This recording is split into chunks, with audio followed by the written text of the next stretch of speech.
Bir kere başta Miraç dediğimiz şey, yani bir uruç merdiveniyle Efendimizin bir yükselme merdiveniyle buğutlar ötesi alemlere ulaşması, bizim buğutlarımızdan sıyrılması, vücudu necmi nuranisiyle, vücudu necmi sakibiyle, vücudu hakanisiyle, vücudu mevhibe-i rabbanisiyle,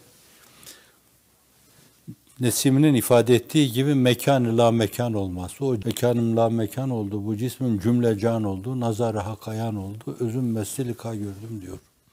Öyle bir mazhariyet esasen Efendimiz sallallahu aleyhi ve sellem. Aklın kıstaslarıyla o meseleyi değerlendirmek, yine bizim böyle mantıki blokajlarımız üzerinde o meseleyi oturtarak bir makuliyet kazandırmak mümkün değil bizim. Ama Allah'ın sonsuz kudretine, o zatın fevkalade istat ve kabiliyetine bakarak onun için olur bunlar deriz. Miraç o yani.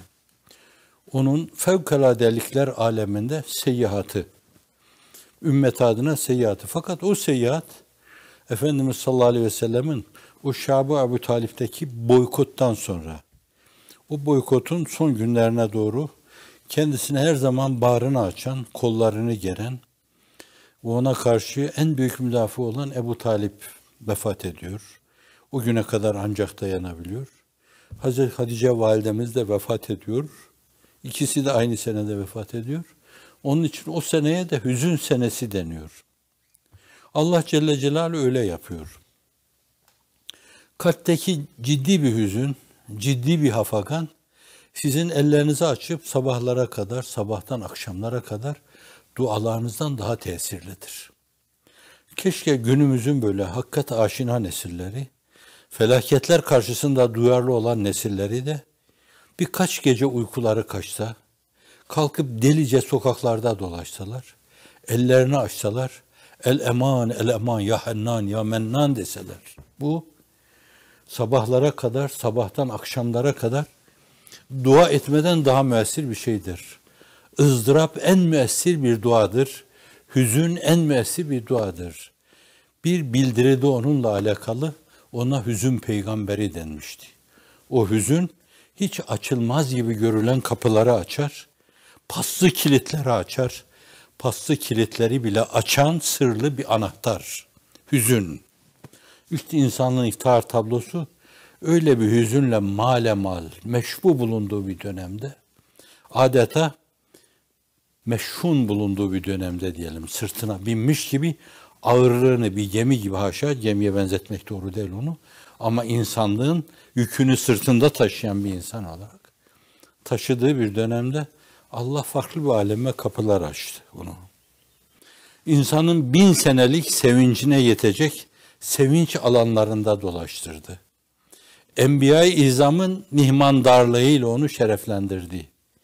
Seyyidina Hazreti İsa istikbal etti, Hazreti Zekeriya istikbal etti, Hazreti Musa istikbal etti, Hazreti Davud istikbal etti, Hazreti Musa istikbal etti, Hazreti Adem istikbal etti ve ceddi emcedi Hazreti İbrahim istikbal etti. Her gören onu alkışladı, takdir ettiler.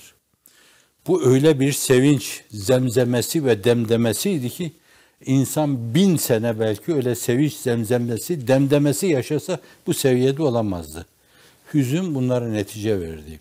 Ve Miraç oydu. Ama o zat öyle diyargamdı ki hayatını kendi için hiçbir zaman yaşamamıştı. Abdülkuddüs'ün sözünü hatırlayın.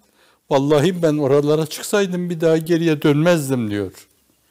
Fakat benim tattığım, duyduğum, gördüğüm bu mihmandarlıkları arkamda benim gözümün içine bakan ümmetime de duyurmam lazım benim dedi.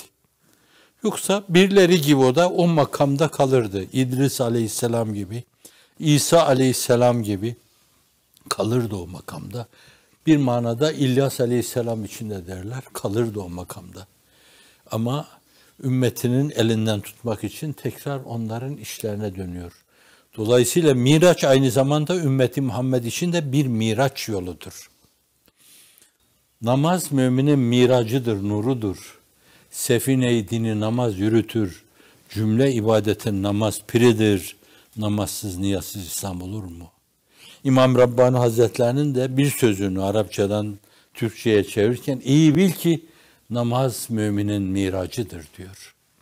Çünkü o miraç armağanıdır. Allah ümmetine de bu armağanı götür demiştir. Sıdk ile 5 vakit kılın olunca eda, 50 vaktin sevabını hak eyler ata diyor orada Süleyman Çelebi. Bir kaynağa dayanarak nazm halinde o masariyeti bu sözlerle ifade ediyor. Sıdk ile 5 vakit olunca eda 50 vaktin sevabını hak eyler ata diyor. İhsan demek. Böyle bir hali var. Efendim şimdi yarın akşam değil mi Miraç? Cenab-ı Hak kalbi ve ruhi hayatımız itibariyle milletimize, bütün milletin iyisine, kötüsüne, ortadakine, müteahhirine, araftakine, sağdakine, soldakine o gecenin kadrini ve kıymetini duyursun. O gece hürmetine hepimize salah ihsan eylesin, insaf ihsan eylesin, izan ihsan eylesin diyor. Efendimiz için bir teselli olma miracın müminler için de bir fereç vesilesi olacağı imasında bulunuyor. Bu hüsnü zan ve teşvik ifadeler midir yoksa bir keşfe müsned midir? O da olur, o da olur. Keşfe müsned olur. Kaynaklardan istinbat olur. Aynı zamanda hakikaten o niyetle bir şey değerlendirilirse Allah'ın izni inayetiyle. Madem o çok önemli bir göklerin kapılarının aralandığı, belli bir dönemde bir zatın o aralıktan içeriye girdiği, bu yolu ümmetine açık bıraktığı, asliyet planında kendisinin yaptığı şeyi zilliyet planında ümmetine emanet ettiği, herhalde sıdk ile insanlar o gece Cenab-ı Hakk'a teveccüh ederlerse Allah'ın izni inayetiyle yine o miraç varidatı insanlara inebilir. Fakat öyle bir geceyi biz şu anda belki şahsımız adına da değerlendirebiliriz. 100 rekat namaz kılarak eksiğimiz, gediğimiz varsa Allah'ım cebren linnoksan, o eksiği, gediği sarmala, eksiksiz, gediksiz eyle diyebiliriz. Ailemiz için bir şeyler isteyebiliriz. Fakat en önemlisi milletimizin başında dönen o gaileler. Allah'ım bunları sav, bizi bir huzura erdir filan duası ve talebinde bulunma. Biraz evvel arz ettiğim gibi kulubu zariaden seçtiğimiz bazı bahisleri okuma veya Ashab-ı Bedr'i okuma veya Efendimiz'e mesur olan duaları okumak suretiyle o geceyi değerlendirme, zilliyet planında, işin gölgesi çapında bence o yolda yürümeyi öylece değerlendirme, bize de o kapıların açılacağını bekleme, derin bir hüzünle, derin bir kalakla, derin bir hafaganla, derin bir ızdırapla ne olur Allah'ım küçüklüğümüze bakma, senin şanın büyüktür, büyüklüğünün gereğini lütfeyle bize. Müteaddiyane değil Allah'ım, tevazu ve mahviyet içinde bunu senden istiyoruz. Liyakatımız yok, hakkımız da değil. Büyüklerin hep dedikleri gibi ve in lem neku ehlen fe ente ehlun lizaka. Biz ehil olmasak bile sen bütün bunlara ehilsin Allah'ım.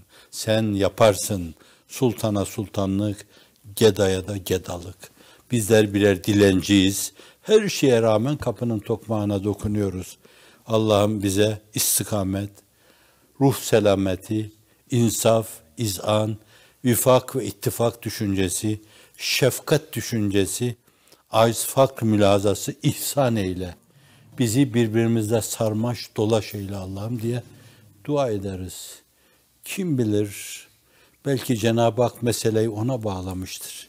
Öyle mübarek bir gecede içimizi onu öyle dökersek, dua yalvarırsak, o duygularla böyle gürlersek Allah'ın izni inayetiyle bakarsınız Cenab-ı Hak tamir edilmiyor gibi görülen gemiyi de tamir eder, uçağı da tamir eder, otobüsü de tamir eder, çılgınlıkla yıktığımız şeyleri de tamir eder, yıktığımız, kırdığımız, geçirdiğimiz kalpleri de tamir eder, mahvettiğimiz dimaları, düşünceleri de tamir eder. Bizi ıslaha uyanmış bir toplum haline getirir. Getirsin inşallah Teala.